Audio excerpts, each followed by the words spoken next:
లో ముగ్గురు పోటీకి దిగారు. భార్యాభర్తలు, కొడుకు సర్పంచ్ పదవికి నామినేషన్ వేశారు. ఎవరికి వారు ప్రచారం చేస్తున్నారు. జగిత్యాల జిల్లా మెట్పల్లి మండలం జగ్గాసాగర్ గ్రామంలో పంచాయతీ ఎన్నికలు ఆసక్తిగా మారాయి. పుల్లా సాయి గౌడ్, పుష్పలత, వెంకటేష్ ముగ్గురు నామినేషన్ దాఖలు చేశారు. గ్రామంలో సర్పంచ్ పదవిని 28 లక్షలకు గ్రామ అభివృద్ధి కమిటీ వేలం పాట పెట్టింది. వేలం నిర్వహిస్తే కఠినమైన చర్యలు తీసుకుంటామని అధికారులు హెచ్చరించారు. నామినేషన్లు వేసిన వారు ఉపసంహరించుకోవాల్సిందిగా సూచించారు. ఒకే కుటుంబంలో ముగ్గురు పోటీ చేయడంతో ఎన్నికలు ఆసక్తిగా మారాయి. విడ్రాలకు వచ్చేసరికి విడ్రా చేసుకోవడానికి పోయినాం. 2 వేసుకొని స్కూటీలో మరి పాస్ అయింది, 3 కూడా పాస్ అయింది. కాబట్టి 2 విడ్రా వేసుకొని ఒకటి ఉంచుకుంటామని పోతే అధికారులు ఇక్కడ జరిగిన ఎలక్షన్ ఏదో పరిణామాల వల్ల అధికారులు మాకు అవకాశం ఇవ్వలేదు. నేను ఆడియో గారిని కూడా వేడుకున్నా, ఒక్కటే కుటుంబంలో సార్ 3 ఉన్నాయి, ఒక 2 మేము విడ్రా చేసుకుంటాం, ఒకటి ఉంచుకుంటాం అంటే సరే అన్నారు.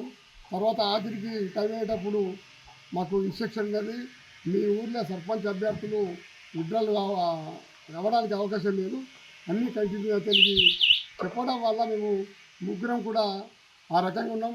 ఇప్పుడు ఏం చేసినామంటే ముగ్గురం కూడా ఒకే తిరుగుతున్నాం. నా భార్య, నా కొడుకు, నేను ముగ్గురం కూడా నా పేరు మీద ఏదైతే ఉంటుందో పాన గుర్తుకే ఓటు వేయాలని ఒకటే గుర్తు చెప్పుకుంటాం మేము తిరుగుతున్నాము. ఇప్పుడున్న సర్పంచ్ ఎలక్షన్లల్లో మేము మన ఒకటే ఇంట్లో నుంచి ముగ్గురం పోటీ చేసాము. మా డాడీ జగన్ గౌడ్, మా అమ్మ పుష్పలత, నేను. గత సంవత్సరంలో మా డాడీ సర్పంచ్గా చేస్తే రిజెక్ట్ చేశారు ఏదో కారణం వల్ల. ఇప్పుడు మేము ఒకటే ఇంట్లో నుంచి ముగ్గురం చేసాము. మేము అయినా కానీ మేము విత్డ్రా చేసుకుంటామంటే మా జగ్గసార్ గ్రామంలో కొన్ని అనేక స్టోరీలు జరిగినాయి. ఇప్పుడు మేము అధికారాన్ని అడిగితే మేము మీ జగ్గసార్ గ్రామంలో విత్డ్రా చేసుకునే అవకాశం లేదు అని అన్నారు. కానీ మా డాడీ గుర్తు మీదనే పాన గుర్తుకు మేమందరం ప్రచారం చేస్తున్నాము. మా అమ్మ అయినా నేనైనా ఒకటే గుర్తు మీద మా డాడీని గెలిపించాలని ఊరు ప్రజలు అనుకుంటున్నారు. ఇప్పుడున్న సర్పంచ్